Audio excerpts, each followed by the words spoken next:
જૂનાગઢના માંગરોળમાં આપ પાર્ટીના કાર્યકર્તાઓ એમઈબમાં જોડાયા। નીમ પાર્ટીના કાર્યાલય ઉદ્ઘાટન પ્રસંગે આપ કાર્યકર્તાઓનું ઉષ્માભર્યું સ્વાગત કરવામાં આવ્યું।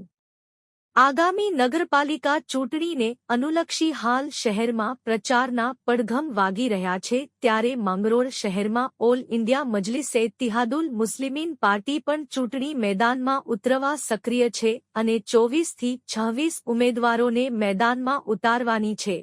આજ રોજ પાર્ટીના કાર્યાલય ઉદ્ઘાટન પ્રસંગે આમ આદમી પાર્ટીને છોડીને જુનેદ ફકીરા સહિત 100 જેટલા યુવા કાર્યકરો અને 30 જેટલી મહિલા કાર્યકરો એમઈબમાં સામેલ થયેલા। આપ કાર્યકર્તાઓને જૂનાગઢ જિલ્લા પ્રમુખ સુલેમાનભાઈ પટેલ તેમજ પાર્ટીના અન્ય હોદ્દેદારોએ ખેસ પહેરાવી આવકાર્યા હતા। આ પ્રસંગે જિલ્લા પ્રમુખે આગામી નગરપાલિકા ચૂંટણી માટે અગાઉથી સળગતા પ્રજહિતના પ્રશ્નો કે જેનો કોઈ ઉકેલ આવ્યો નથી એ બાબતે પોતાના મંતવ્યો રજૂ કરી ચૂંટણીમાં ઝંપલાવી લોકહિતના કાર્યો કરવા માટે ખાતરી આપી હતી। આ પ્રસંગે પાર્ટીના હોદ્દેદારો અને બહોળી સંખ્યામાં કાર્યકર્તાઓ હાજર રહ્યા હતા। રિપોર્ટર વિનુભાઈ મેસવાણીયા, માંગરોળ। 1/2025 રોજ આપણે માંગરોળ બાયપાસ ઉપર આપણા all India Majlis-e ઇત્તિહાદુલ Muslimeen AIMIM પાર્ટીનું કાર્યનું ઉદ્ઘાટન કરેલ છે। કાર્યાલયનું, મધ્યસ્થ કાર્યાલયનું, બીજા કાર્યાલયને જેમ જેમ જરૂર પડશે તેમ આગળ શહેરની અંદર આપણે ચાલુ કરશું।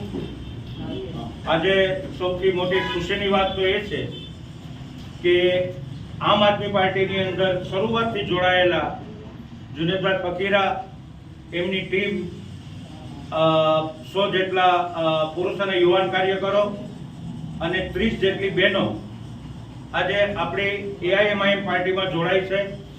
હું જિલ્લા પ્રમુખ તરીકે દિલથી આવકારું છું। બધા મળી અને આપણે સાથે મળી લોકોનું કામ કરીએ। જે જૂના પડતર પ્રશ્નો છે માંગરોળના, જેને લઈને વર્ષોથી જે સમસ્યાઓની ચર્ચાઓ આવતી જાય છે આપણી સામે, એનો હલ થાય। નજીકમાં થોડા દિવસોમાં માંગરોળ નગરપાલિકાની ચૂંટણી છે। આપ સૌ જાણો છો કે વર્ષોથી જેમણે શાસન કર્યું એણે ગામ માટે શું કર્યું છે। આપણે કોઈની ટીકા ટિપ્પણ કરવા કરતા આપણે શું કરી શકીએ છીએ એ હેતુથી આપણે આગળ વધવાનું છે।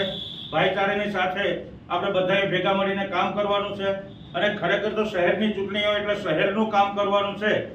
એ હેતુથી આજની આપણે મીટિંગ